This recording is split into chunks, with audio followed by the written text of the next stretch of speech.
ಸ್ವಾಗತ ಈ ನಿಮ್ಮ ಮೌನದ ಕವಿತೆಗೆ.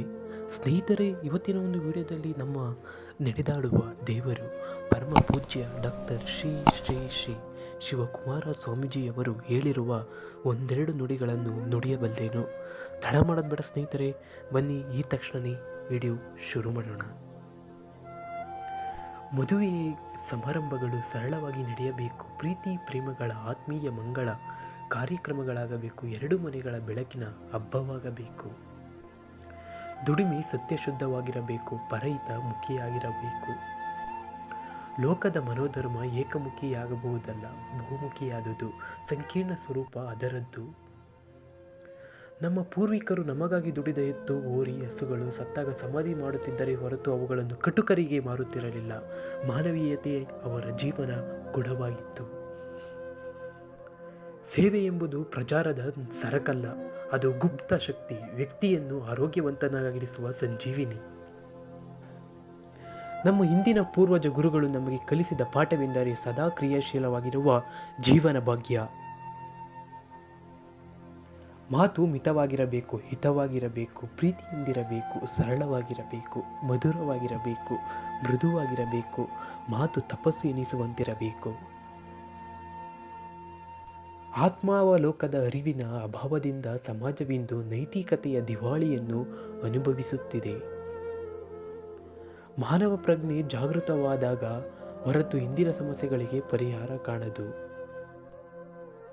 ಸಹಜ ಪ್ರೀತಿ ಕಲ್ಲನ್ನು ಕರಗಿಸುತ್ತದೆ, ಕಟುಕನನ್ನು ಕರುಣಾಮಯನನ್ನಾಗಿಸುತ್ತದೆ.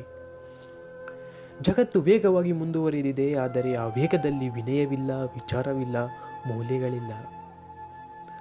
ದುಡಿಯದೆ ತಿನ್ನುವುದು ಕೂಳು, ಶ್ರಮ ಜೀವನ ನಡೆಸಿ ಊಟ ಮಾಡುವುದು ಪ್ರಸಾದ. ಕ್ರಮಬದ್ಧ ಜೀವನ ಪ್ರಗತಿಯ ಮೂಲ, ಅಕ್ರಮ ಜೀವನ ವಿನಾಶಕ್ಕೆ ಆದಿ. ಧರ್ಮ ತತ್ವಗಳು ಉಳಿಯಬೇಕಾದರೆ ಸ್ತ್ರೀಯರು ಸಂಸ್ಕಾರವಂತರಾಗಿರಬೇಕು, ಸಮಾಜದ ಕಣ್ಣಾಗಬೇಕು. ಧರ್ಮದ ಗ್ರಂಥದಲ್ಲಿ ಗುಡಿಯಲಿಲ್ಲ, ಬದುಕಿನಲ್ಲಿದೆ, ಹೃದಯವಂತಿಕೆಯಲ್ಲಿದೆ. ಕರ್ತನೆಂಬ ಅಹಂಕಾರ ಬಿಡು, ಕಿಂಕರನೆಂಬ ಭಾವ ಬೆಳೆಸಿಕೋ. ಇಂದು ರಾಷ್ಟ್ರಾದ್ಯಂತ ಜನಶಕ್ತಿಯ ಅಪವೈಕ್ಯವಾಗುತ್ತಿದೆ, ಅದು ಶುಭ ಲಕ್ಷಣವಲ್ಲ. ಜನನಾಯಕರು ನೀತಿವಂತರಾಗದ ತನಕ ಸಮಾಜ ಪರಿಶುದ್ಧವಾಗಲಾರದು. ವ್ಯವಸಾಯ ಎಂಬುದು ಪವಿತ್ರ ವೃತ್ತಿ, ಅನ್ನಬ್ರಹ್ಮನ ಸೃಷ್ಟಿ ಮಾಡುವ ಅನುಪಮ ಉದ್ಯೋಗ. ಪ್ರಕೃತಿಯಲ್ಲಿ ಅಪಾರ ಶಕ್ತಿ ಇದೆ, ಅದು ನೀಡುವ ಸೊಪ್ಪಿನಲ್ಲಿ, ಉಪ್ಪಿನಲ್ಲಿ, ತುಪ್ಪದಲ್ಲಿ ಆ ಶಕ್ತಿ ನಿಕ್ಷೇಪವಾಗಿದೆ. ಕಾಯಕ ಲೋಕ ಕಲ್ಯಾಣಕ್ಕೆ ಮಾಡುವ ಪ್ರಾರ್ಥನೆ, ಕೈಯಿಂದ ಮಾಡುವ ಪೂಜೆ. ದೃಷ್ಟಿ ಪವಿತ್ರವಾಗಿರಲಿ, ಭಾವ ಶುದ್ಧವಾಗಿರಲಿ, ಬದುಕು ಭಕ್ತಿಯೊಂದಿಗೂಡಿರಲಿ. ಹೆಣ್ಣಿಗೆ ಧಾರ್ಮಿಕ ಸಂಸ್ಕಾರವನ್ನು, ಸ್ವಾತಂತ್ರ್ಯವನ್ನು ಕೊಟ್ಟಿದ್ದು ಶರಣಧರ್ಮ. ಮನುಷ್ಯನಾಗಿ ಬಾಳುವ ಕಲೆಯನ್ನು ಇಂದು ಮರೆಯುತ್ತಿದ್ದಾನೆ. ಭಗವಂತನನ್ನು ನಂಬಿ ಪ್ರಾರ್ಥಿಸಿದರೆ ಅದರಿಂದ ಬರುವ ಲಾಭ ಅಪಾರವಾದುದು. ಪರಮಾತ್ಮ ಕೊಟ್ಟ ಶ್ರೇಷ್ಠವಾದ ಆಸ್ತಿಯಲ್ಲಿ ಹೆಚ್ಚಿನ ಭರವಸೆಯನ್ನು ತಾಳಬೇಕು. ಆಡಳಿತ ಮಾಡುವವರು ಬಹಳ ಎಚ್ಚರಿಕೆಯಾಗೂ ಜಾಣ್ಮೆಯಿಂದ ಇರಬೇಕು. ಸ್ವಾತಂತ್ರ್ಯವೆಂದರೆ ಸ್ವಚ್ಛಾಚಾರವಲ್ಲ, ಸ್ವಚ್ಛಂದ ಪ್ರವೃತ್ತಿಯಲ್ಲಿ ಅದೊಂದು ಆತ್ಮವಿಕಾಸ ರಕ್ಷೆ. ಆತ್ಮ ಎಂದರೆ ದೇಹವಲ್ಲ, ಅಥವಾ ಅವಯವ ಸಮೂಹವಲ್ಲ, ಮನಸ್ಸು ಅಲ್ಲ. ಈ ಎಲ್ಲವುಗಳಲ್ಲಿಯೂ ಇರುವ ಚೈತನ್ಯ, ಇದಕ್ಕೆ ನಾಶವಿಲ್ಲ. ಆ ಆತ್ಮವನ್ನು ಕೊಲ್ಲಲು ಯಾರಿಗೂ ಸಾಧ್ಯವಿಲ್ಲ. ದಲಿತರ ಉದ್ಧಾರಕ್ಕಾಗಿ ತಮ್ಮ ಜೀವನವನ್ನು ಮುಡುಪಾಗಿರುವ ಪುಣ್ಯಶಾಲಿ ಮಹಾತ್ಮ. ಜಗತ್ತನ್ನು ಬಿಡದೆ, ಸಂಸಾರವನ್ನು ತೊರೆಯದೆ, ಕಾಡನ್ನು ಸೇರದೆ, ತಾನು ಇದ್ದಲ್ಲಿಯೇ ಸಾಧನೆ ಮಾಡಿ ಸಿದ್ಧಿ ಪಡೆಯುವುದೇ ಸಾಕ್ಷಾತ್ಕಾರ.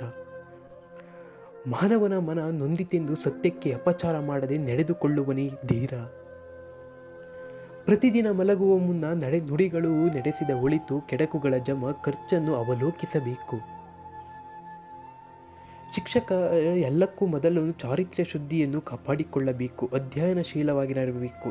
ಚಲಿಸುವ ಜ್ಞಾನ ಭಂಡಾರವಾಗಿರಬೇಕು. ಸ್ನೇಹಿತರೆ, ಇದು ನಮ್ಮ ನಡೆದಾಡುವ ದೇವರು ಪರಮ ಪೂಜ್ಯ ಡಾಕ್ಟರ್ ಶ್ರೀ ಶ್ರೀ ಶ್ರೀ ಶಿವಕುಮಾರ ಸ್ವಾಮೀಜಿಯವರು ಹೇಳಿರುವ ನುಡಿಗಳು.